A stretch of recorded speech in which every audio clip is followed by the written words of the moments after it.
Vaxtınız xeyir. Kanalıma xoş gəlmisiniz.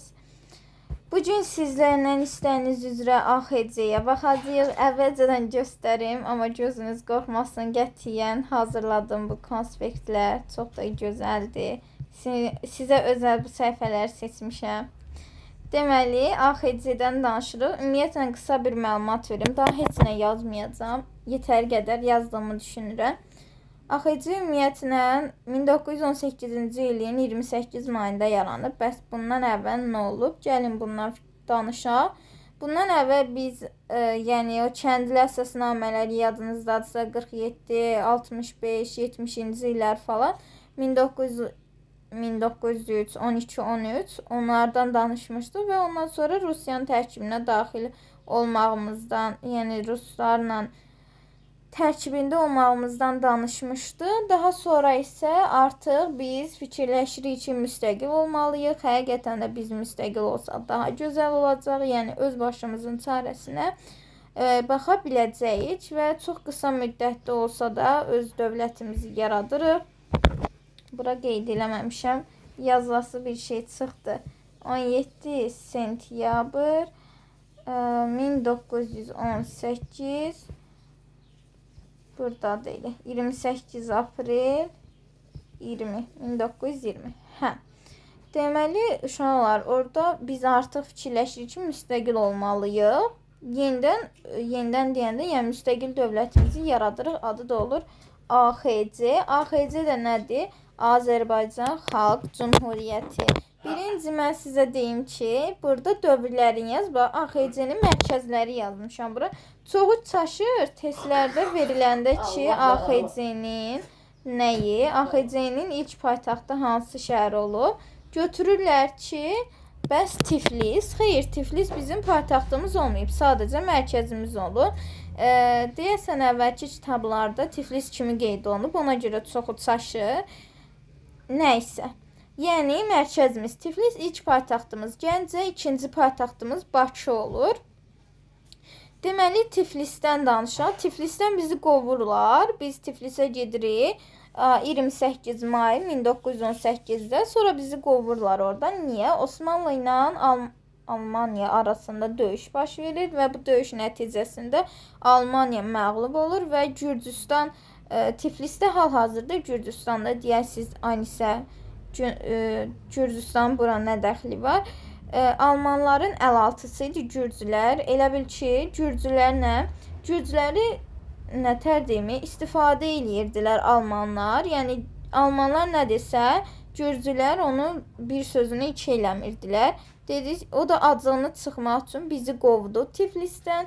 Dedi, gedin öz başımızın çarəsinə baxın. Biz də oradan qaça-qaça gəldik Gəncəyə. Belə deyirəm ki, yadınızda qalsın. Hə, gəldik, çıxdıq Gəncəyə 16 iyundan, amma 16 iyundan 19 iyuna qədər də iyun böhranı baş verdi. Yəni, bizi buradan qovdular, yəni bizə inam azaldı ki, nətər müstəqil dövlət quracaqlar ki, yəni inanmırdılar. Ona görə iyun böhranı baş verir və bu böhran nəticəsində də AXC-yə, yəni düşmənlərimiz bu fürsət deyib inamı azaldır. Halbuki biz yenə də öz yolumuza davam eləyirik. Gəncənin paytaxt olduğu dövr 1918-16 iyundan 17 sentyabr 1918-ci ilə qədərdir. Daha sonra isə Bakını biz azad eləyəcəyik. 17 sentyabr 1918 gedəcək, bu da ta süqut eləyənə qədər 28 aprel 2020-yə qədər. Deməli, biz AXC-dən danışanda hökumətlərdən danışacağıq, hökumət kabinetlərindən. Deməli, AXC dövründə hökumət kabineti 5 dənədir. 1, 2, 3, 4, 5 bildiyinizdə ona da şükür eləyin ki, bu boyda dərsin hərəsinin ayrı adı yoxdur. Məsələn, birinci hökumət kabinetinin ayrı adı yoxdur, ikinin ayrı. 3 dənəsinə Fətəlxan Xoyski başçılıq edir. 2 dənəsinə Nəsib bəy Yusifbəli. Buna da şükür eləmək lazımdır ki, ardıcıldır, yəni yadda qalandır. Qarışıq deyil. Birinə Xoyski, birinə Nəsib bəy Yusifbəli falan deyil. Nəsib bəy Yusifbəli hardan tanış gəlir sizə? Rənglərə qeyd eləyərsiniz. Həmçinin Xoyski haqqında ümumi bilikləri. Burada tarixlərini də qeyd eləmişəm ki, daha sonra təkrar eləməyim. Birinci kabinet yarandı 28 maydan 1918 17 iyuna qədər. Fətəxan Xoyski başçısı 2-ci hökumət kabinetində. Yenə burada qeyd eləmişəm, bir də deməyəcəm. Amma 2-ci kabinet haqqında onu deyim ki, yeganə qanunverici orqan idi. Sonra gələ bura vacib qeyd hissəsinə 1920-ci ilin, bax bu AXC-nin artıq süqutudur. Yəni ki, süqutuna az qalıb. Martın sonunda 5-ci hökumət kabineti istifa verdi. Ondan sonra dedilər ki, bəs təzə kabinet 6-cı da yaradılmalıdır. Bunu da tapşırırlar Hadzinskiyə. O da ki, yəni bacara bilmir. Gəlir deyir ki, qardaşlar mənlik deyil, bacara bilmədim. Yəni 6-cı kabinet olmayıb. Sonra AXC-nin fəaliyyət göstərdiyi şəhərlərin dövrlərində burada yenə qeyd etmişəm. Bayaqki şəkildə də qeyd etmişdim. Məncə şəkil daha estetik durur. Hətta SS eləyib götürsəz məncə daha yaxşı olar. Və yaxud da PDF-in görüm, PDF halında ata bilsəm yaxşı olar. PDF halında ata bilməyəcəm yəqin ki, buna yəni nə TikTokda, nə YouTube'da icazə yoxdur, verilmir. Amma siz SS eləyərsiniz, əgər istəyirsinizsə bunlar sizdə PDF kimi qalsın. Onu proqram vasitəsindən düzəldib PDF eləyib özünüzdə saxlaya bilərsiniz. Hə, bir də burada 2-ci hökumət kabineti həm Gəncə dövründə, həm də Bakı şəhərində fəaliyyət göstərib. İndi elə 1-ci hökumət kabinetini nə ayırıb? Milli Şuranı yaradıb 27 mayda. Bax, 27 mayda 1-ci hökumət kabineti hələ daha doğrusu 1-ci hökumət kabineti hələ yaramayıb əslində. Bunu Milli Şuranın yaradılmasını bura tam da dəqiq demək olmaz ki, düşür. Yəni bir gün əvvəldir. İstiqlaliyyət və AXC hələ yaranmamış Milli Şura yaradılır. Sadəcə indi ən yaxın ona yaxın deyənən belə yazmışdım. İstiqlaliyyət bəyannaməsi elan edilir 28 mayda. İstiqlaliyyət bəyannaməsi başqa hansı ölkədə idi? Dondurun videonu 3 saniyə fikirləşin. Fikirləşdiniz? ABŞ-da. Yəni bu Azərbaycanla oxşarlıqdır ABŞ-ın nə istiqlaliyyət bəyannaməsinin qəbulu ilə. Sonra İrəvanı ermənilərə verir 29 may günü 18-ci il tam-tamına Ermənistanın yarandığı gündə. Təəssüflər olsun ki, təbii ki də müharibə olmasın deyəydi. Yəni yetər qədər həm də gücümüz yox idi. Bizim hələ donanmamız belə yox idi. Batum müqaviləsini imzalayır. Xarici siyasətdə ilk uğurlu addımdır. Həm də bunu nə kimi düşər? Hərbi müqavilə. Bu 2025-ci ilin bilmirəm hansı birinciyə yoxsa ikinciyə düşmüşdü. Amma hərbi müqavilə verib uşaqları çaşdırmışdı. Çünki şərtində o var idi ki, Osmanlı AXC-yə hərbi yardım göstərəcəkdi. Və Osmanlı ilə imzalanır bu ki, hansı dövrə düşür? Tiflis dövrünə düşür. Yəni mərkəz, paytaxt da yox, birinci hökumətə. Borçalıda Osmanlı ilə Alman gürcü qoşunları arasında baş verən döyüşlərdə Osmanlı qələbə qazanır. Bayaq danışdığım kimi, yəni ona görə Almanlar gürcülərə deyir ki, qovunlar orada, biz də gəlirik, yazıq Gəncəyə. Bakı XKS-in qoşunları da Gəncə üzərinə yürüş eləyir 10 iyun tarixində. Sonra gəlir AXC Gəncə şəhərinə 16 iyunda.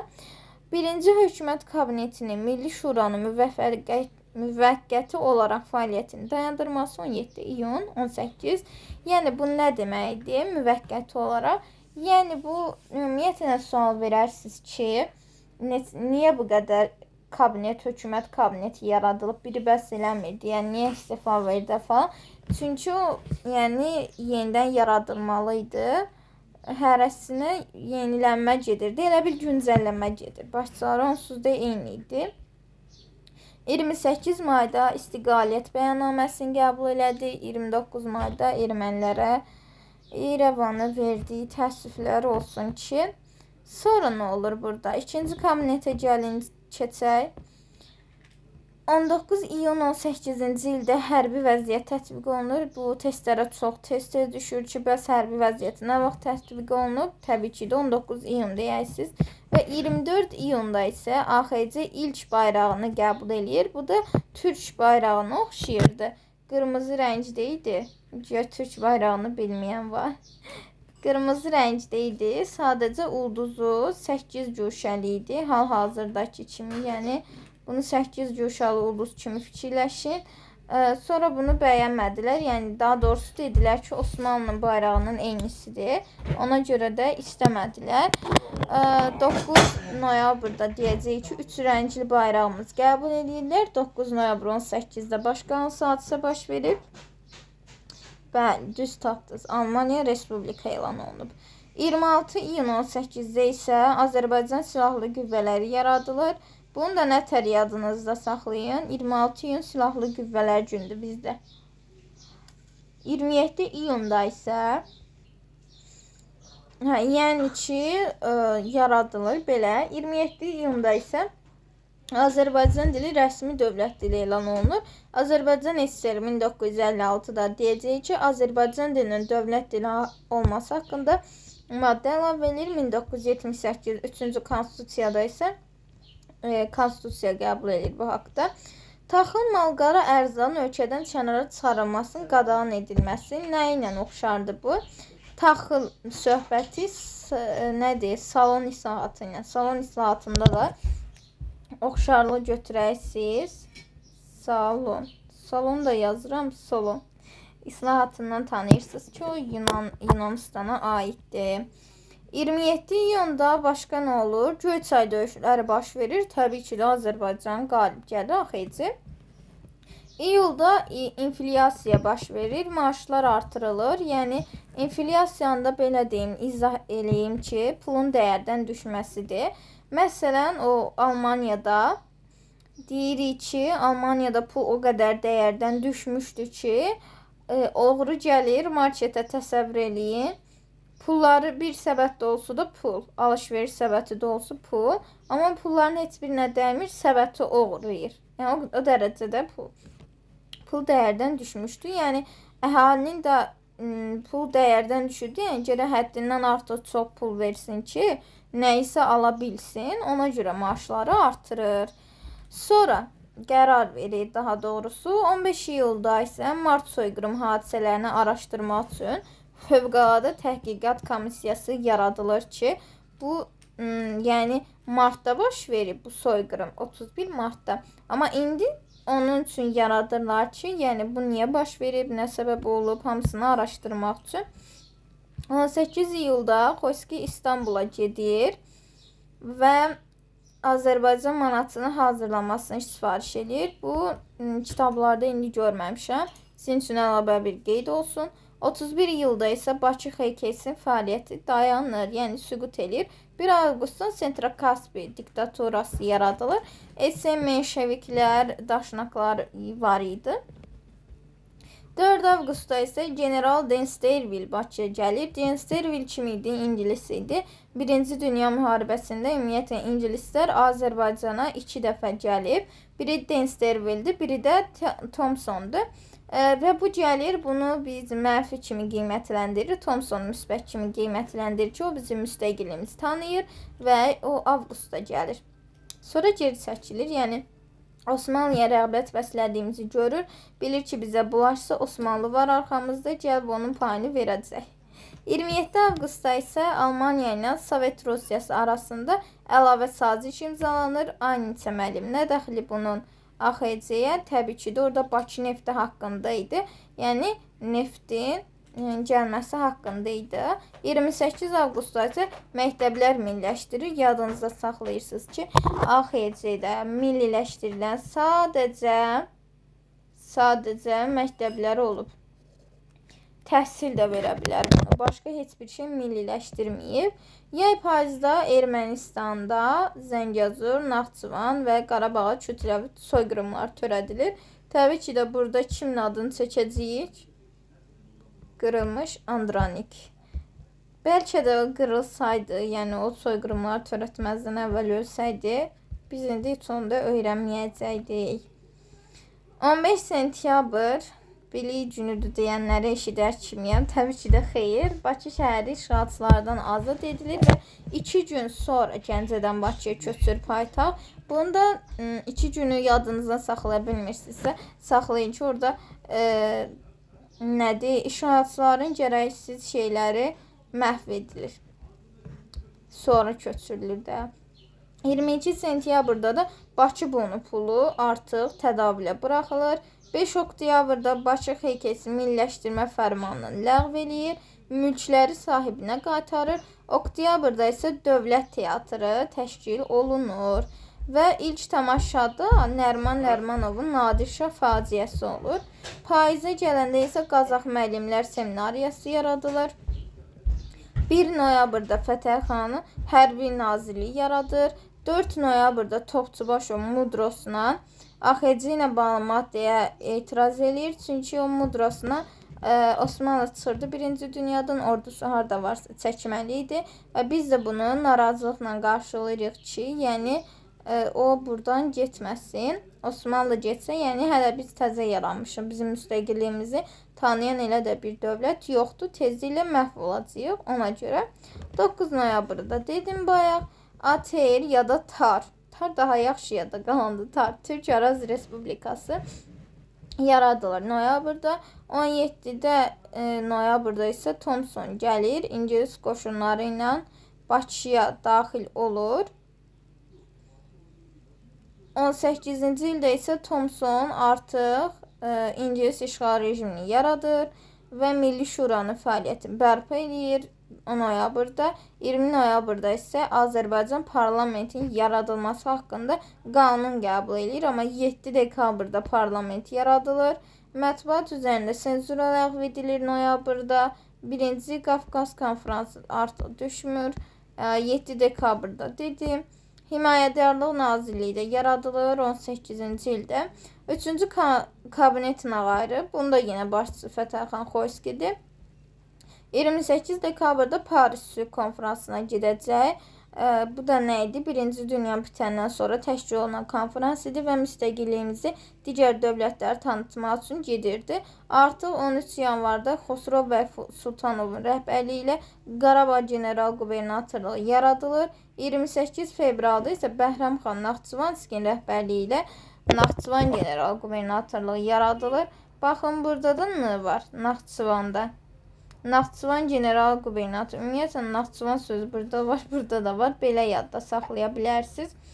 Qarabağda, yəni saxlayın, nətər yadda saxlayın. Məsələn, bizim Qarabağ üzərində müharibələrimiz gedib ən çox. Yəni, o qədər qorunmalı, lazım olan bir yerdir. Bizim də ən çox güvəndiyimiz Osmanlıdır. Ona görə də Osmanlı gəlir, qoruyur. Yəni, Xosrov Paşa bəy Sultanov Türkiyədir. Daha sonra fevralda kasıb ailələrinin uşaqlarına yardım edilməsi haqqında qanun qəbul edilir. 19-da çox uşaqlı fəhlələrə maaşdan əlavə vəsait verilməsinə başlanılır. Çünki əhalinin artmağını istəyirdilər. Yəni, buna görə pulu artıq verirdilər. Fevralda isə artıq aqrar islahat haqqında komissiya təşkil edilir. Amma bu heç vaxt həll edilmir. AXC-də aqrar islahat həll edilmir. Aqrarda torpaq idi, yəni desək ki, kəndliyə torpaq verildi, səhvdir, qələt edir. Martın 19-da deməli müzakirəyə çağırılır artıq. TAR süqut eləyir. Niyə? Burada qeyd eləmişəm. İngilis komandanlığının erməni pərəst mövqeyinə, yəni ingilislər ermənilərə açıq-aşkar dəstəkləyirdilər. Martda əlifba islahatı komissiyası yaradılır, amma yəni əlifba islahatı keçirilə bilmir. Əsgəran döyüşündə yenə biz qalib gəlirik. Mart-iyulda isə Naxçıvanda erməni idarəçiliyi baş verir. 4-cü hökumətdə aprelin 4-dən 14-dən 19-cu ilin 22 dekabr fəaliyyət göstərib. Təbii ki də başçısı Fətəli Xoyski idi. Xeyr, Nəsibə Yusufbəyli idi. Tiflisdə bu heç düşməyəcək. May 18-də Lənkəran Sovet hakimiyyətinin qurulması, yəni Muğan Sovet Respublikası daha sonra onu ləğv eləyəcək. 28 mayda AXC ABŞ-ın Vedrovissonla görüşür. 5 iyunda Erməni Milli Şurasının fəal üzvləri General Thomsonun yardımı ilə ölkə hüdudlarından çıxarılır. Yəni, Thomson bizə burada kömək eləyir. 6 iyunda Şuşa erməni əhalini Xosrova məktub yazıb tabeliyini bəyan edir. Yəni ki, biz sənə tabiyik. 11 iyunda əks inqilabla mübarizə təşkilatı yaradır. Bu da çox düşür uşaqlar testdə. Buna xüsusi fikir verin ki, sonra siz də testdə çaşmayasınız. Bir dənə böyüdüm. Nə idi? Əks inqilabla mübarizə təşkilatı. Bunu yaxşı yadınızda saxlayın. 16 iyunda Gürcüstan arasında hərbi müdafiə paktı. Bax, sizə verəcək dostluq paktı. Xeyr, hərbi müdafiə idi. Bunun rəngini səhra eləyim. Yəni sizə burada ən çox düşə biləcək əks inqilabla mübarizə təşkilatıdır. Ona heç vaxt çaşmırsınız. Çünki çaşsanız bir sualınız gedəcək. Əks inqilabla mübarizə təşkilatı. Daha sonra nə idi? Hərbi müdafiə sazişi. Sonra Nəsib bəy Yusif bəyliyin başçılığı ilə yenə Dövlət Müdafiə Komitəsi yaradılır.